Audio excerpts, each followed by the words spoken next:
Hello and welcome to Hardtalk India. The new government in India is critically dependent on the left parties for support, but how influential are they? Are they taken seriously or are they taken for granted?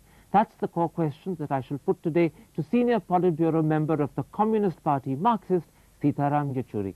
Mr. Yechuri, the left parties are neither part of the Council of Ministers, nor are they part of the wider United Progressive Alliance. So what exactly is the nature of your relationship with this government? Well, basically I would define it as being the watchdog of the government and not its lapdog. So we will be there, present, support this government, and we want this government to implement the common minimum program that they have, all of us have together agreed upon. When you say all of us have together agreed upon, do you subscribe to the whole common minimum program in its entirety or selectively? No, we subscribe to a large element of it. There are certain areas of difference which have been made public. I mean, the government knows and the country knows. And on those issues, we will continue to hold on to our positions and go to the people. But by and large, on a large number of issues, there is an agreement on the common minimum program. Okay, you say there's an agreement. Are you consulted and listened to, or are you taken for granted? Well, there is a process of consultation, but we would want to improve that. To be honest, we have conveyed to the government that there should be a formal mechanism whereby there can be a coordination between the left and the UPA, and to have a formal coordination committee between the two, so that areas of disagreement can be papered over before they are brought into public domain. Interesting you use the word papered over. That suggests as if it's a sort of face-saving compromise rather than a real solution. No, I mean, some of them, there may be solutions. In fact, there are solutions to many of the problems, which can happen inadvertently, or there may be certain but they need this committee, yes, this organization, this institution. So that you can, I mean, it's not an issue then between individuals. It's not that Prime Minister calls somebody and talks to him. It's not that way. On the 5th of June, Jyoti Basu spoke of the need of setting up a daily mechanism for this sort of communication. Has that mechanism still not been set up? No, it has been set up at the level of the Parliament, yes. At the level of the Parliament, there is a mechanism where the leaders of both the houses of Parliament of but that's left, only when Parliament's functioning. Well, no, that's not only on Parliament's functioning, also on policy matters. What bills to be brought, what are the issues that will be taken up. So now you're saying you need an additional mechanism that goes beyond the level of Parliament? Parliament, yes. Between parties and between the Prime Minister and a certain select body of people from yours? Let them decide, let the UPA decide, and the Prime Minister and the chairperson of the UPA, let them decide who will be there from their side. We have our committee and our people, so we'll meet regularly. How quickly will this be set up? I think very quickly. I think it's a matter of maybe this week. Okay, let's explore some of the differences that exist between the left parties and the government. After Thursday's budget, your party, the Communist Party Marxist, said that the decision to allow greater levels of foreign investment in areas like insurance and telecom was unjustified. It was a cause for concern. You also said that the decision to permit the National Thermal Power Corporation to disinvest some of its shares was a source of disquiet. How concerned and how disquieted are you? Quiet, in the sense that, for instance, the disinvestment of the shares of in the National Thermal Corporation, this is something that the Common Minimum Program specifically stated, that what are called in India the Navaratnas, or the largest public sector enterprises, they will not be disinvested or privatized. So it's a breach of the Common Minimum Program? Yes, we consider it a breach of the Common Minimum Program. And we have told the government as much, but they have said that it's only 5% of the share. I mean, we are not talking in terms of quantum, we are talking in terms of the principle. And there we have said that they must reconsider. And what about the decision to permit higher levels of foreign investment? You see, we think that it is not rational at the moment and not in the country's interest. Telecommunications, for instance, even in the United States of America, the cap is at 25%. In European Union, the cap varies between 30 to 35%. So there's no need to go up to 74%. And 74% in telecommunications, remember, it's also an issue involving the country's security. So these are serious reservations? These are serious reservations. Not rhetorical? No, not at all. I mean, when we speak, we are serious. So when you say you're disquieted, you're actually very disturbed? We are. That's why we have raised this. We raised this in the public domain, and we want the government to reconsider this. Well, what do you propose to do about it? You've spoken about it on TV, but what else are you going to do? No, well, there are going to be public protests. The trade unions are going to take this up. And out on the streets? On the streets, yes. There will be protests. Will you raise this in Parliament? Yes, we will raise this in Parliament. And remember, of these three areas where the FDI has been increased, there is one, that is the insurance sector, where the government will have to bring an amendment to the existing act in Parliament. Well, let's take that up first. When the amendment to the Insurance Regulatory Act is brought, will the left parties vote against it? Yes, we will. You will vote against your own government? We will vote against this particular policy of our government. Even if it looks as if it will end up as defeat? Well, we hope that the government will reconsider in the light of this. But if it doesn't, you will vote against? And this happened in the past, if you remember. What about the rest of the elements of the budget?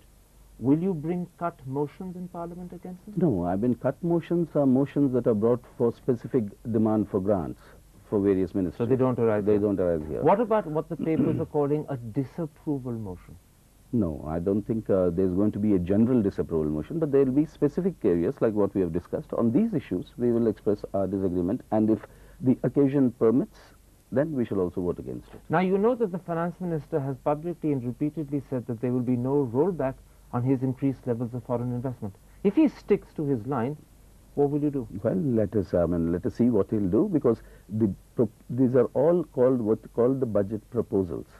Now, proposals are not decisions that are to be rolled back. These proposals are meant for discussion, and after discussion, you should arrive at a decision. So you're saying that you hope that greater wisdom will prevail? I think so, and I'm sure it will. And if need be, you will, to coin a phrase, twist his arm? Not twist his arm, we will be persuasive, let's say. You will be persuasive. Sadly, this is not the only area of disagreement that the left parties have with the government. The government has gone ahead with the privatization of Delhi and Bombay airports, even though the left parties believed they had an assurance that no profitable public sector unit would be privatized. That's right. And in fact, they have not yet gone ahead. They have asked for interested parties to show their interest. But the minister's decision has been endorsed by the cabinet committee. Yes. And it is now official government policy. Not yet, not yet. It has to become the official policy, and we are going to meet the Prime Minister on this issue. And there is an alternate plan also that has been brought out by the unions, which we will present to them. So once again, you're hoping that although the Cabinet Committee on Economic Affairs has endorsed the minister's policy, when you meet the Prime Minister, you can get the PM to change his mind. Yeah, but not only change his mind, because I think before they take the final decision, we think we'll be able to prevail upon them. But that's what you're saying. The government claims that they have announced a final decision. You're hoping once again wisdom will prevail. Yes. What about the decision to increase the cost of cooking gas and diesel?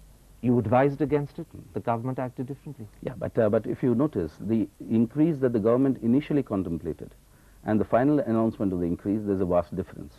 So I think our intervention helped at least ease the burden on the people. Except that the union still squealed with anger. Yes, we do, because we still think, you see, and this must be understood by not only by this government, by everybody in India. Why is it today that the same petroleum products imported from the same source are cheaper in other countries, including the USA, than in India? Because of the duty structure you have in India. Absolutely. But the point is that although you advised against a hike in price, the government went ahead with it. They once again ignored your advice. But there's a sort of pattern emerging here, isn't it? No, but I must qualify that in the sense that the hike that the government contemplated, they could not go ahead with that. And if you remember, okay, you're claiming kerosene, that you had a marginal improvement on their policy, it's not a sufficient one. Yes, marginal improvement was definitely there. But not as much as you sufficient. wanted. Yes, not as much as we wanted. What about the appointment of the deputy chairman of the Planning Commission? To many, that is the most telling difference between the left and the government. The left is known to hate the World Bank and its policies. They chose a man who came straight from the World Bank. How unhappy are you? Well, we would have been happier if this had not happened. But we have been assured, let me tell you, we have been assured by the Prime Minister that the mandate of the Planning Commission is within the mandate of the Common Minimum Program, and therefore no one can go beyond that. Except for the fact that the man who heads the Planning Commission as deputy chairman is an important entity. His personality will color the way it functions. His views will color the way it philosophizes. Well, and the man chosen is from the World Bank. Yes, at the moment, we are choosing to believe the Prime Minister when he says that they will not step beyond the mandate of the Common Minimum Program. But choosing to believe. But in case that does not happen, then of course, I mean, we'll be there to protest, like the watchdog, as I said. This is very interesting. The phrase, we are choosing to believe, suggests that you have probably good reasons not to believe, but you've decided in favor of believing. No, we have reasons that it may not happen the way we want it to happen. Like you suggested the apprehensions. You yourself suggested the apprehensions. So if those were to happen, then we are of course there to raise our voice and then take up the matter. I want to come to this watchdog as opposed to lapdog role that you've ascribed to yourself, but let's do that a little later, because your differences with the government are not simply over economic policy. In June, on the 5th of June, your colleague Prakash Karat said, we want the removal of all those people who have been planted in several institutes and other concerns of the government by the BJP. 6, perhaps 7 weeks have passed, nothing has happened. Right, well, the process of what, let's say, what we have called the detoxification of the Indian body politic, that process is on. And if you notice, most of these infiltrations that we perceive and see have been in the fields of education, culture, and the institutions of higher research. You say that process is on. The most obvious remedy that the left wanted was the removal of the so-called saffronized textbooks. That's It right. hasn't happened up till now. Well, there's been a committee that has gone and said that these textbooks are indeed saffronized because And there was pause a moment, and what has happened to that Sitar committee's recommendation? It's been sat upon by the minister concerned. That's right. We are now asking the minister concerned that he should implement it immediately. We are being told that there are practical difficulties in printing new textbooks, and session has started, and therefore there's going to be some other remedy they're thinking of, and we'll wait and see what the remedy is. But these books have to go. Do you know what left-wing historians like Irfan Habib, Arjun Dev and Anil Sadgopal are saying? They're saying the government listened and the government disregards. And in fact, that is... And you're not disagreeing? No, I'm not. In fact, that is an area of disquiet, because we want these textbooks to go in line with the recommendations of this expert committee. But it's not happening. Yeah, because government is pleading what you call difficulties in terms of implementing them, of printing lakhs of books, you know. Excuses you could call these, couldn't you? Precisely. They are excuses. They're not really excuses, but I think there is actually a certain lukewarm attitude in implementing these recommendations, which we hope will be corrected soon. And in fact, when Prakash Karat talked about removing people who had been planted in several institutes and concerns, he was actually talking about a clean-up process of institutes like the National Commission for Women, the National Commission for Minorities, even the National Human Rights Commission. If you talk to the government about those, they will say it's not on. No, what they are saying is these are all constitutional positions, and we have been asking that they should all be cleaned up. In fact, the NCRT, the National Council for Educational Research and Training, its director, has since been changed. He hasn't been changed. He was allowed to retire on his stipulated date. He wasn't changed. His tenure ended. That is the point. Is in very many places where the tenure is ending, they are saying that they will replace them when that happens. You know, they but are our point is very responding to your requests with alacrity. They're finding excuses to delay. They're finding reasons for not doing it. They may be persuasive in part, but the point is they're not doing what you want. Yes, and that is where our pressures or our persuasiveness, let's say, is going to increase on them to do what they have themselves promised. You know, let me give you another area, perhaps one of the most sensitive, the appointment of people to Doordarshan News by the previous government. Your colleague Nilotpal Basu is banging on the Information and Broadcasting Minister's door almost every day. He's being ignored. We hope that will happen soon. How soon is soon? We would have hoped it happened sooner. But even now, we continue to bang, and banging won't stop, and maybe it'll increase.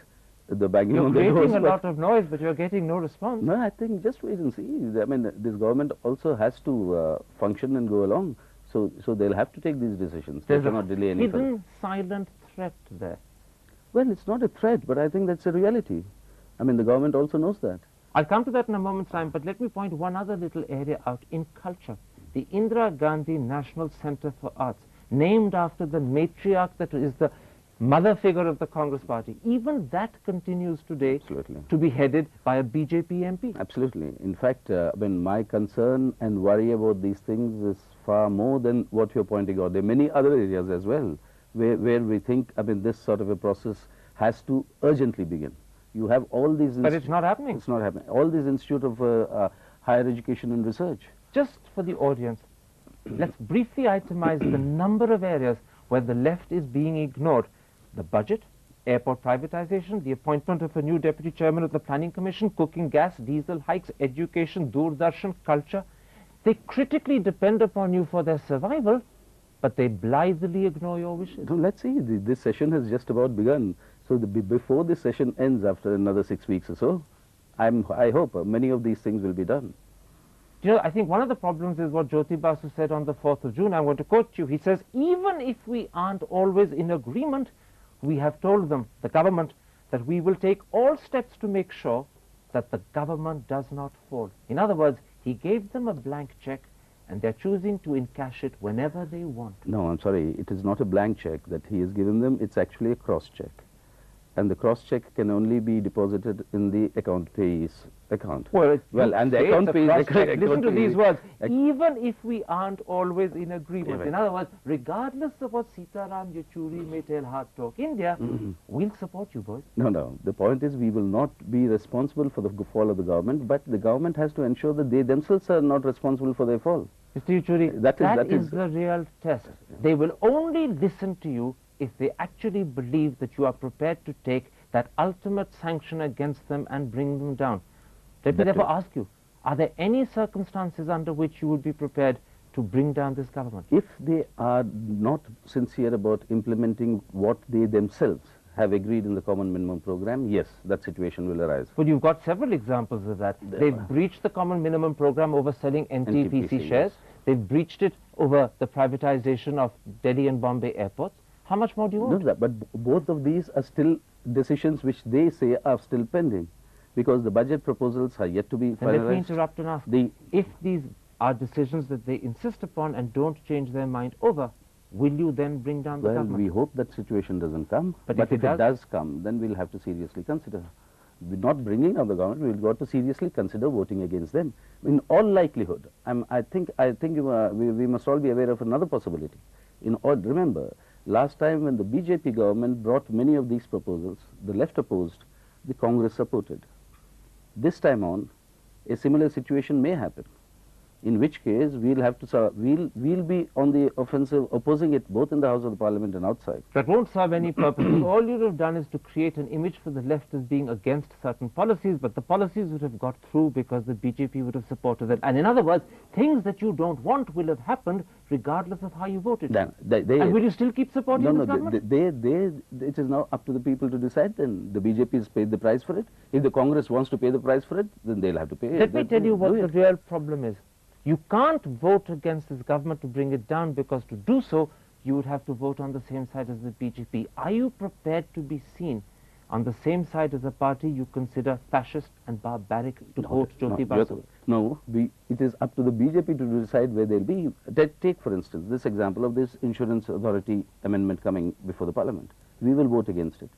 The BJP knows we'll vote against it because we voted against it when they brought that bill. But Congress supported them. This time it's up to the BJP to decide. Except for the fact that regardless of where the government and how the government gets its majority, if a government you support does something that is in contravention of the common minimum program, how can you say that you're going to continue to support it? No, but that is, let these things actually happen. We are not at the moment talking at a time when these decisions have to be formalized still with the final vote in the Parliament. Do you know the problem?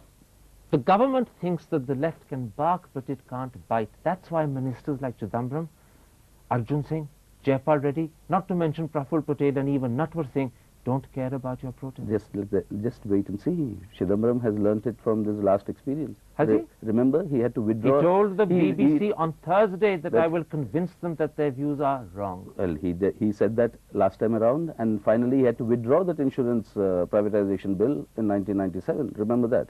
He had to withdraw on the floor of the House. Once again, he's going to have to withdraw something on the floor of the House. So that will happen if they insist. You know, there is a phrase in the English language, enjoying power without responsibility. In your case, it's the opposite. You have responsibility, but no power. That's right. And in fact, but I think that is a commitment to the people's mandate. Is it? Yes.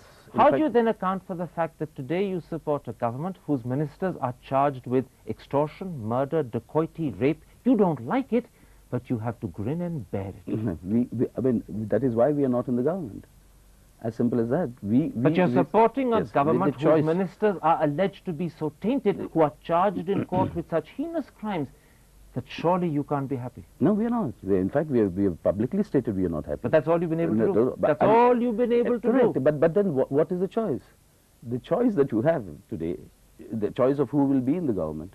The choice is either you have the BJP-led combination or Quite you right. have the... So you're compromised. You're compromised. You are trapped between a desire to support a secular government and keep the BJP out, and as a result, you are trapped and you're being taken by this government for granted. No, but in all behind all this are the Indian people and the Indian state. Absolutely. And The that Indian is people and that the is Indian states are watching. They're saying the left says one thing, it has to compromise on another. But the they know big why. loser is the left. No. In fact, that is why the left has gained so much that it did in Gained these so much. elections. Let me give you an example. The one thing that is a red rag to the left bull is an RSS Swamsevak. And the Economic Times says that A. Narendra, the Minister of State for Rural Development, is an RSS Swamsevak, and you aren't even capable of calling for his resignation. But he says he's no longer with the RSS. He is with the Telangana Regional Samiti. Yes, but he attends RSS Shakas, and he attends them in khaki shorts, and he participates in all their functions. But that is up to this government to decide. That is why on many of these issues not to be compromised. The point that you are raising, that we are not in office, we are not in government, and despite the fact that we are the largest component of the support that this government has, and we could have had. Well, I mean, Mr. Yechuri, the problem is that you are caught in a vice. The government is calling your bluff because they know that you can bark but you can't bite. You can't bring them down without being on the same side as the BJP. Unfortunately, I hope they won't learn it the hard way, because when we bite, and we bite very strongly, and that is something I hope this government doesn't want to learn it the hard way. How close are you to biting? Well, let us see what they'll do with all these proposals under contention now, because in the next couple of weeks, decisions will have to be taken. So in other words, within the next couple of weeks, you'll know whether you continue to support or whether you're going to have to bite. Whether we stop barking and start biting. In other words, you're saying very clearly, the government has a couple of weeks to get over these problems with us and to sort out the differences. Absolutely. There is a clear warning that you're giving this government. Of course we are. That's why we are the watchdog. And when watchdogs give the warnings, the owners must take it seriously. So the honeymoon period, in a sense, is over. Now you're saying deliver on the promises. Yes, absolutely. And or else. Yes, or else. That or else remains constantly there. Sitaram Yechuri, thank you for talking to Hardtalk India.